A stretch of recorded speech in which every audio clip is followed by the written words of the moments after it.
Hello everyone, TurtleAgs here bringing you another AFK journey video. Now it has been a while since I gave you an updated guide as to how to dominate in arena PvP. With the release of Lily May, as well as the addition of more stellar crystals in the arena store, as you can see here. You see we can get up to 10 stellar crystals a month and an extra 3 stellar crystals per week by spending arena coins. So because of the increase in stellar crystals that you can get per month, arena PvP is more important than ever before. Now, in the past, I used to talk about and showcase different team combinations. I will still do that here, but as you can see from the notes that I wrote down, basically my plan for today's video, this video is going to be more organized with timestamps. I'm not just going to talk about team archetypes, I'm also going to talk about the biggest threats and most meta-warping heroes in arena PvP and how to counter each one of them. And then I'm also going to speak on other strategies you can do to minimize the amount of pressure that you have trying to maintain your desired rank to get those daily arena coins. So without further ado, let's go ahead and begin. I'm going to go ahead and get in here. Now, I'm not going to attack right now, but I do want to begin by talking about the biggest threats in arena PvP. The biggest threats and the most common threats. And I have 4 right here, so let me talk about them individually. So the first biggest threat would be Eironn. And Eironn has been a huge threat since the beginning, right? Because Eironn has the ability to crowd control the enemy right from the start by vortexing everyone in a cluster. And on top of that, being able to apply a 55% magic defense shred, which allows other magic damage dealers like Arden, like Carolina, like Talene, like Ulsa to do, and like Parisa to do, and heck, even Lily May now, to do insane amounts of damage. And even though Lily May has been introduced to the meta, and she has definitely been shifting the meta in a major way, Eironn is still, in my opinion, the #1 threat, or arguably one of the top 3 major threats you always have to keep in mind if you want to win consistently.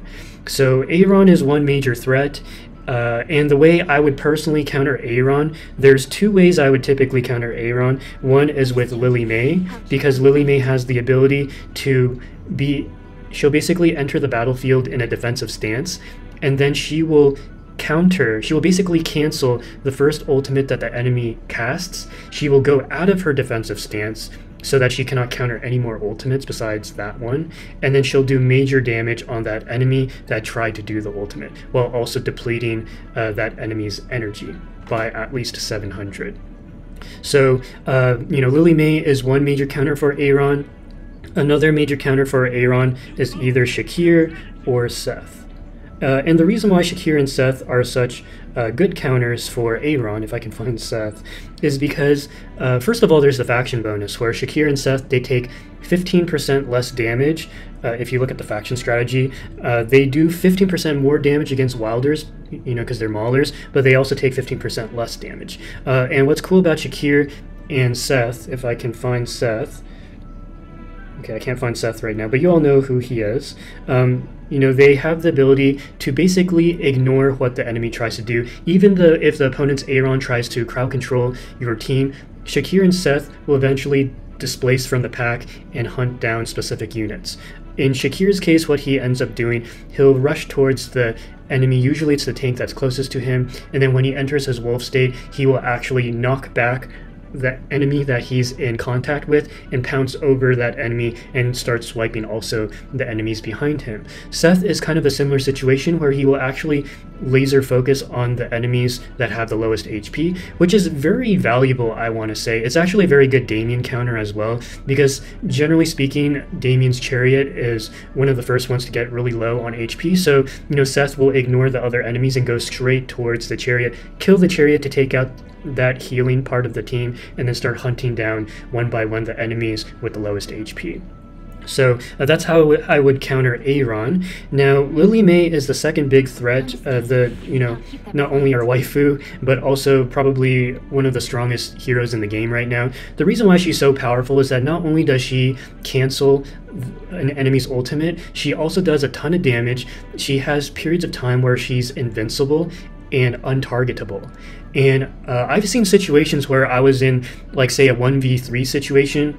You know, I'm waiting for my Damien to come back, and she like 1v3s a Thoron, a Burial, and a Scarlita. It was wild, and actually puzzled one of the other content creators. He actually, in one of his videos, he actually had a showcase where he thought he lost, right? Because he was trying to playtest a team. It was his Lily May against a Thoron, a Burial, and a Scarlita, and the Lily May like 1v3'd them, and she was on life support, but she was like dodging somehow like Burial and Thoron's attack, and then like would one-shot the Scarlita, one-shot the Burial, and then Damien's Chariot would come back. She'd heal up enough to like defeat Thoron. So Lily May is a force to be reckoned with.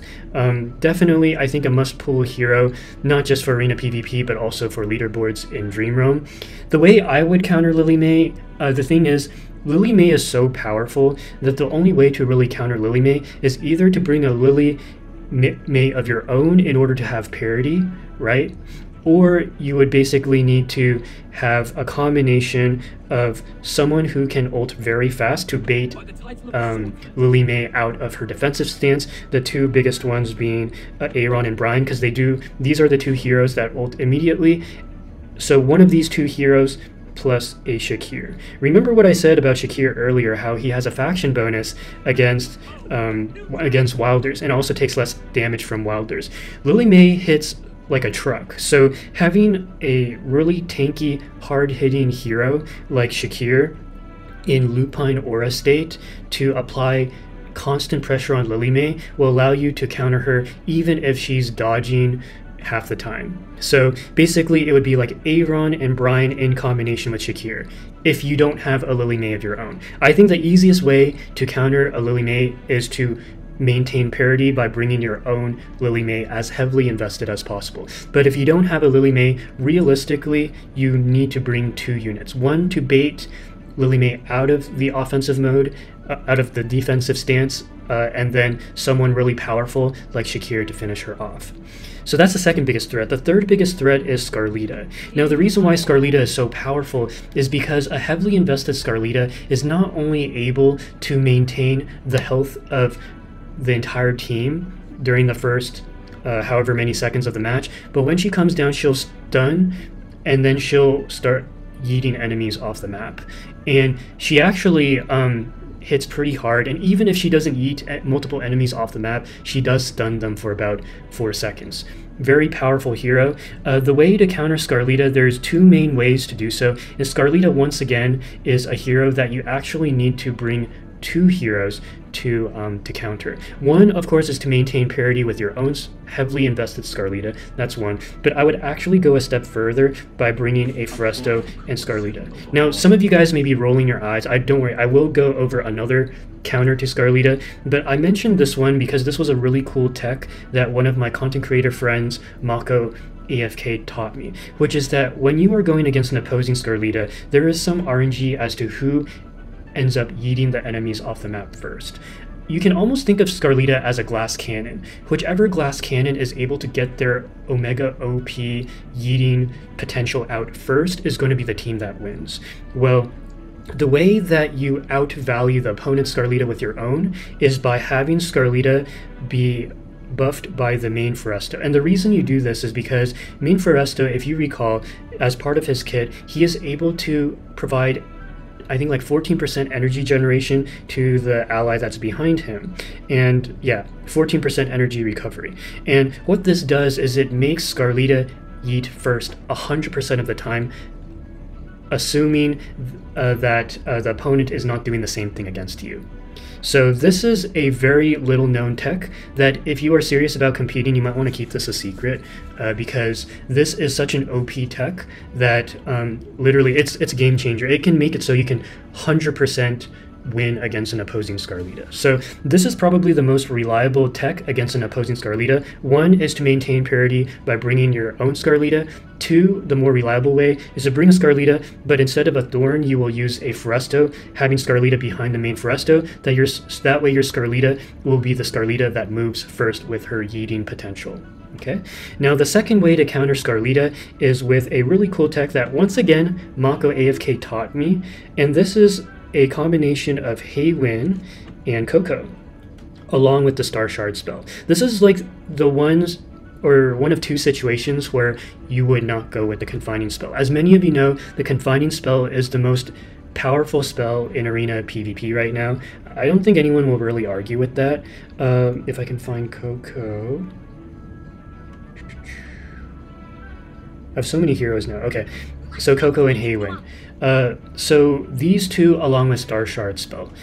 I had an alliance member who was constantly defeating me, and I could not figure out a way to, you know, to win reliably. And a lot of it had to do with Scarlita, you know, yeeting my allies off the map. You know, if his Scarlita would move first and I lost half my team, it would be pretty much game over. Well, there's a really cool trick where if you have a Haywin and Coco combined with the Star Shard spell, as many of you know, Star Shard spell is the best, is the artifact spell with the highest haste modifier in the game, even higher than any of the season skills. And so what ends up happening is that you basically have a situation where Haywin will get her ult up first to apply the 36% damage mitigation.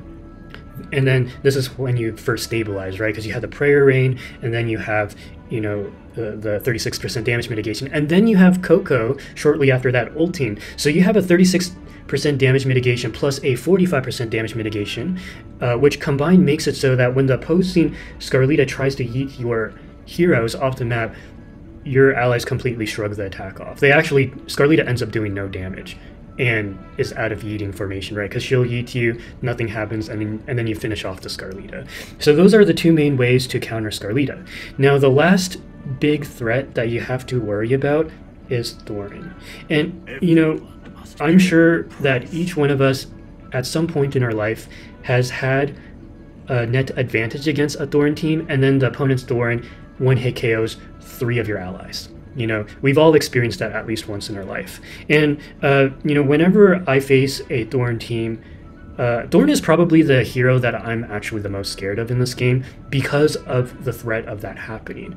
And the Thoron cheese is deceptively wide range. Like, I don't know how, but the way to counter Thoron, from my experience, is with Shakir. And the reason for this is because a lot of people tend to place Thoron on this tile that I'm clicking right now. And the reason they put Thoron here is because usually they'll put Thoron here and then they'll put like an Eironn here, and kind of do their formation in a upside down horseshoe formation around this wall right here. That way, you know, they are completely out of Raynier's dynamic balance range. And because there's so many people who do that, they put Thoron on this side, and they'll usually have Thoron, you know, tethered or forming a pact with, say, like a Haywin or an Arden. So the way I typically take advantage of that is, and this is kind of advanced, but I will place my Shakira in one of two positions depending on what other teammates the Thoron is surrounded with and what allies I bring to the table. So before Lily May existed, the way I typically would position Shakir is I would put Shakir right here, I would put an ally right here, and I would put an ally right here.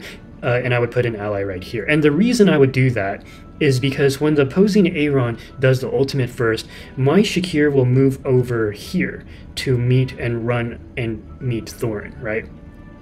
This is after playtesting. I don't know the logic behind it, but if Shakir is here, Eironn vortexes, you don't have a Lily May, Shakir will end up here. That's just from my playtesting.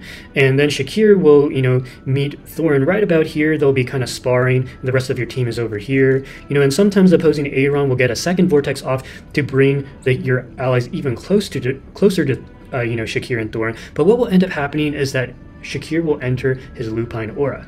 And when he enters his Lupine Aura, what he'll do is he'll glow, he'll pounce, and he'll knock back the Thoron maybe like one tile backwards. Like Thoron will literally like fall backwards and have even greater distance between Thoron and the rest of your team, so that when that Thoron does the Thoron ultimate, the rest of your team is safe.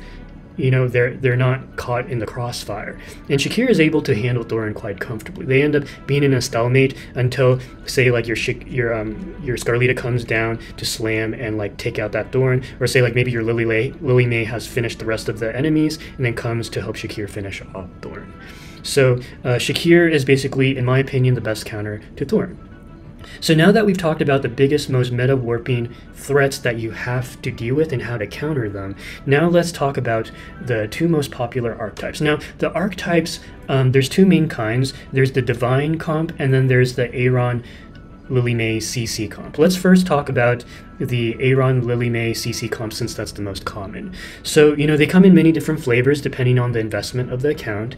I would say the most refined Eironn Lily May comp would be something like this, where you have, Eironn, you have Scarlita, you have Lily May to counter the opposing Eironn, right? And then you would have, say, like a Thoron, and then you'll have a Damien. So something like this. This, I would say, is like, the positioning can vary, but this is like one of the most refined teams that you could possibly have. Another variation of this would be like if they don't have a Scarlita, then they'll run like a Haywin. This is probably a more common defensive lineup that you will see, something like this. Yeah, this is a very powerful team comp, so you will commonly find a team comp like this, or a team comp like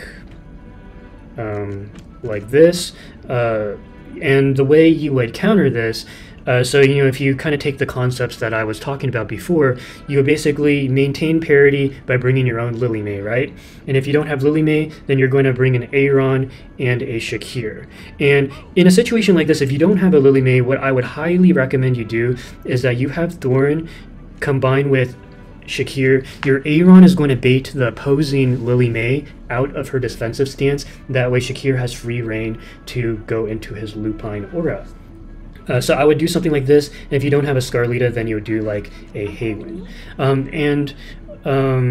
If you don't have a Scarlita of your own, what you may need to do is do something like a Haywin Coco that I talked to you about earlier, and swapping to the Star Shard spell. One thing I do want to emphasize is that just because my suggestion counters the opponent's lineup doesn't mean that you'll win consistently. There will always be the lucky crits, there will always be the positional RNGs and stuff. Also, the investment of your heroes matters a lot. If you are telling me, oh, Turtle, your suggestion doesn't work, and you're rocking like a Mythic plus Scarlita, that's the problem. If you cannot expect me to come up with a team that 100% wins for you if you're not going to invest 100% in your heroes, right? Like, you have to be realistic. But I would do something like this.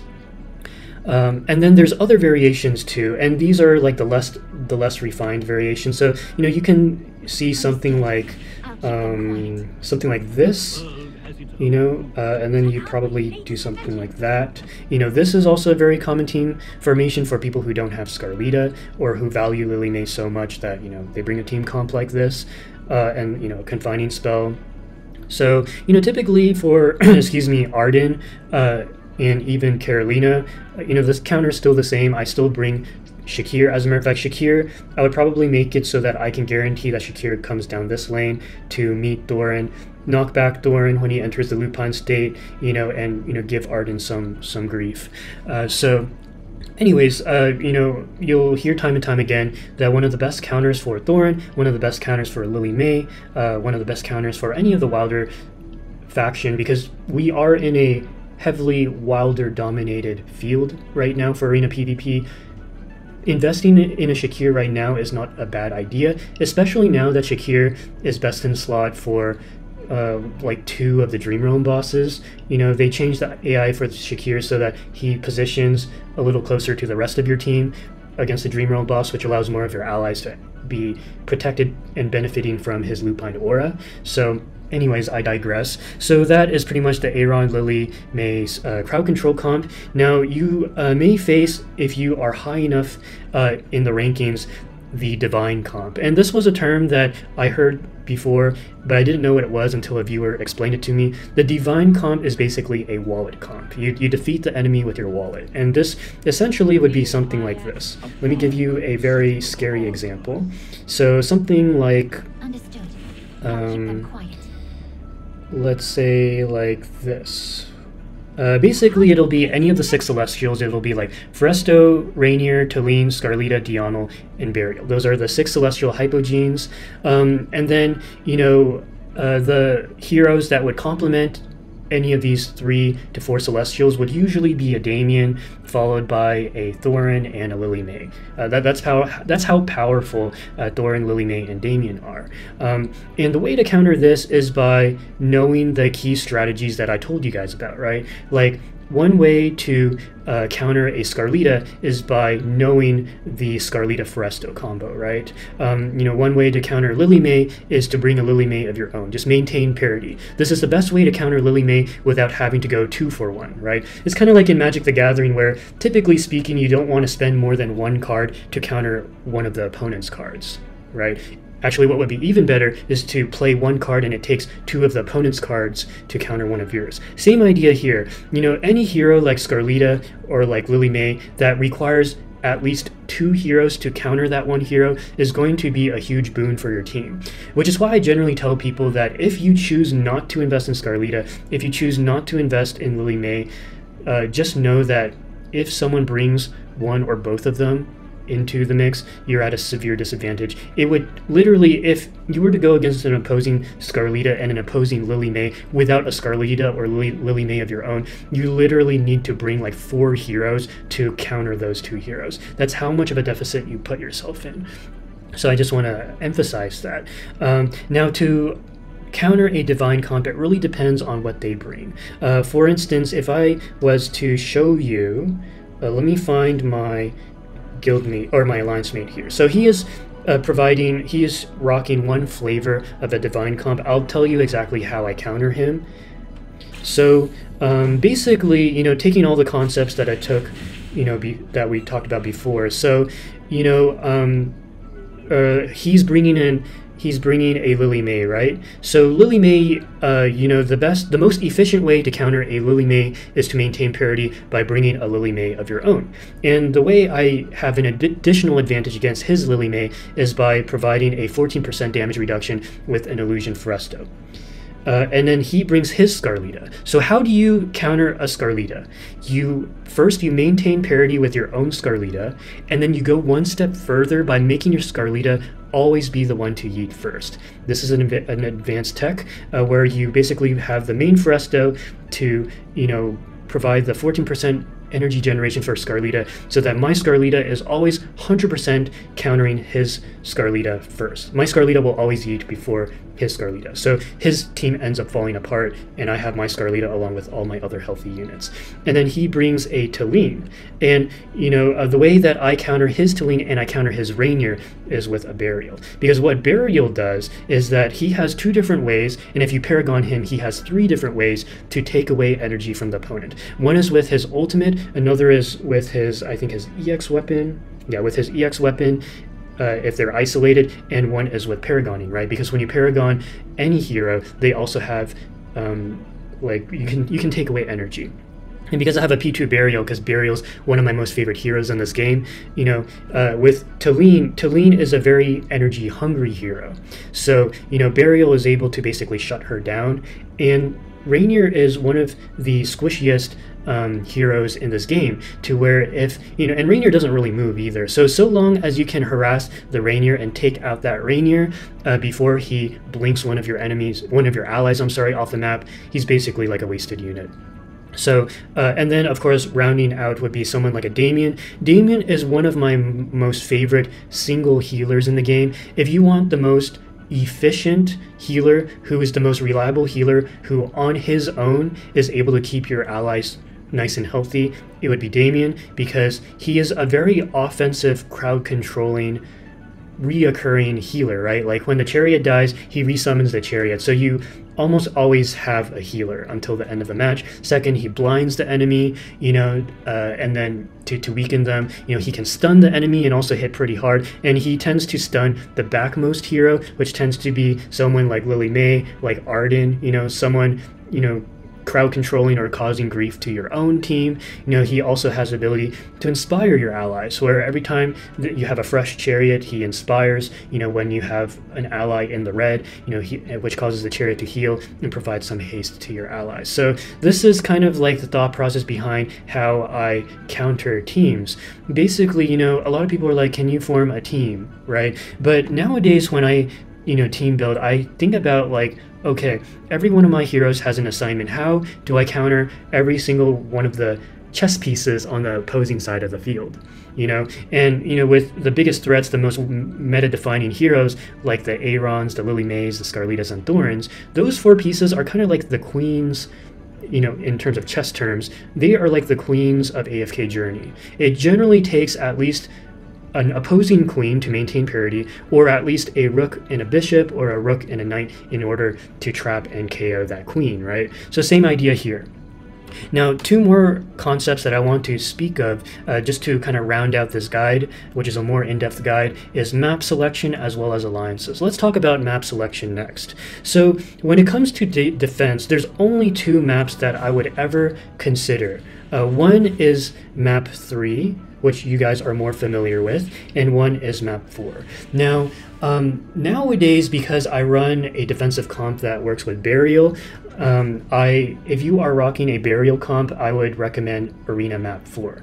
And actually, I think more people now are rocking Arena map 4 on defense, mainly because not many people have experience fighting on the map, so it in some way gives you an advantage, that lack of familiarity. And generally, people on AFK Journey are I wouldn't say lazy, but if you provide, the more resistance you provide, the more novelty you provide, the less likely they are to attack you, to be frank, unless they're curious. And the reason why I like map 4 and map 3 so much is because those are the maps that have the fewest tiles in which the enemy can dynamic balance your heroes.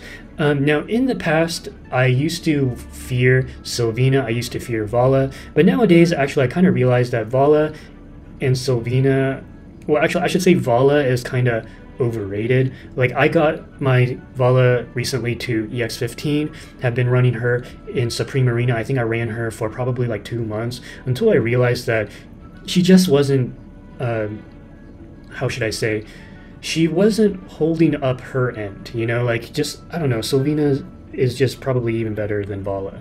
But anyways, I digress.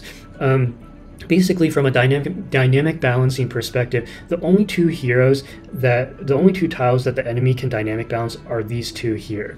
So basically, they can only dynamic balance this Fresto and this Scarlita, which won't really give the opponent any advantage, right? Because the biggest threats on my side of the field are Lily May and Burial. So for that reason, I really like this map.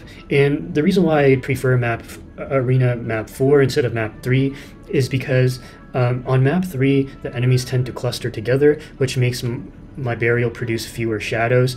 In a team comp in a map like this, enemies tend to spread out more, which allows Burial to summon more shadows, which translates to more DPS, which translates to more energy draining, right? So I love this map. Yeah, but map 3 is also very good because map 3 is the only map of the 5 where you can actually be 100% outside of dynamic balance range, right? Like if I was to place one more hero, like say a Thoron, so do something like that, then basically there's not a single tile that the enemy can position where he can dynamic balance any of my heroes. It makes Rainier more of a fair unit when they are used against you. So that's pretty much it. Just go for an asymmetrical map. There is no advantage to going with a symmetrical map unless you are bringing a Rainier of your own. But Rainier is not exactly the best hero. Oh, actually, let me put it this way. The only time that a symmetrical map is, a map that makes sense for you is if you have a Rainier on defense. And you basically position your heroes smack dab in the middle so that no matter where the enemy positions, they get caught in the dynamic balancing. So just as an example, if you absolutely insisted on going with the symmetrical map, like map 1, which I 100% do not recommend, then the only way that I can say like, okay, you can justify doing that is by basically running a hyper offensive team that has a Rainier in the middle. So basically the only way that the opponent can be outside dynamic balance range is to literally like split their team in half like that. But if they are spending like 5 to 10 seconds rearranging their heroes so that they have to they'll be completely out of dynamic balance range, then it kind of neutralizes whatever advantage you were trying to have. So that is regarding map selection. And then the final thing is regarding alliances. Now, as a rule of thumb, generally speaking, if you are a person who is serious about ranking high in any sort of game mode, whether it be Dream Realm or specifically, well, maybe not Dream Realm, but like Arena PvP and Supreme Arena PvP, I would highly suggest being in a guild that is on the same power level as you or higher than you, because it does two things. One is it takes pressure off of you, because the people who you would normally compete for rankings, they have other issues to deal with, right? They don't just have you to deal with, they have like your other 5 guildmates to deal with. So being in a very competitive guild where they are taking over the leaderboards makes it so that you are less likely to be attacked, because anytime when the enemy attacks you, there will always be a situation where RNG will kick you in the ass and just give you a freak loss, right? Like we've all been there. But being in a guild with a very competitive guild, I would highly recommend that if you are serious about maintaining leaderboards. Another thing too is having an alliance, an official alliance. So what I mean by that is, like, for instance, Puzzled is in a guild called Filth, and there was a time when he was attacking me constantly, and like picking off like anywhere between like 35 to 40 points a day from me. He did it for like 3 days straight, until I came up with a team that could counter him on defense 100% and on offense 100%. So then like I started countering him, picking off points from him. Because I was higher ranked than him, I was probably taking away maybe like 20 points from him a day, and he was getting kind of overwhelmed, right? So on Discord, he was like, "Oh, hey Turtle, I'm sorry that I attacked you. I know I can't win against you, and if you keep attacking me, taking 7 wins off of me a day, I don't know if I can maintain top 5. Would it be okay if you stop attacking me?" And because we are in the same alliance, and the only reason I attacked him was because he attacked me, so I was like, okay, he wants a sparring match, I'll give him a match. So I basically told him, okay, that's fine. I was just getting back my points, and I just attacked you a bit more just to get, because it takes me more attacks to get back the points that he took from me. Sorry about that. Sorry, that's my laundry. So because of that, I do highly recommend an official alliance if you can. Just make it so that, if you want to have a sparring match, you can. But, if you are serious about maintaining your position and you cannot defeat the opponent, then maybe they can, they can spare you, So that's official alliance. And then the third thing I would recommend is making friends with people who are around the same power level as you, and by being friends, then maybe they won't attack you as much. So examples would be like Mercury, for instance. Mercury, he's in a completely different guild as me, but we've been friends since like the game began, and so I have never attacked him once in my life. Another person would be Easy. Before Easy quit the game, he was in another guild called Damnation. We were friends from since the game began, and he at one point was like the one friend who I would do the corrupteds with, right? Because no one else was strong enough at the time to do corrupteds with me, and like we became like Discord friends. He never once attacked me, and never once did I attack him. And even though we never like talked to each other about never attacking each other, we never had a desire to attack each other. Another example would be, say, like Savvy. Savvy is a long-term viewer of mine on Twitch, who has been supporting me for like over 4 months, and I've never attacked him once, and he's never attacked me once. So having friends who even though they're in a different guild as you, but you're such good friends that you generally just don't attack each other. These are the combination of all the tips that I gave you, along with just being on good terms with other people, will make it easier for you to maintain the leaderboard. So, I hope this video was very informative. I know this was a long-winded 42-minute video, but if you stuck through to the end, I can almost guarantee you that you will win more games, or at least put up a good fight, right? So anyways, if you want more team building tips, I always live stream on twitch.tv/turtleags, or you can join my Discord server where myself or other Discord members and other content creators can maybe improve your team formation so you can better counter opposing teams. So that pretty much wraps it up. Thank you guys so much for watching, and I will see you in the next video.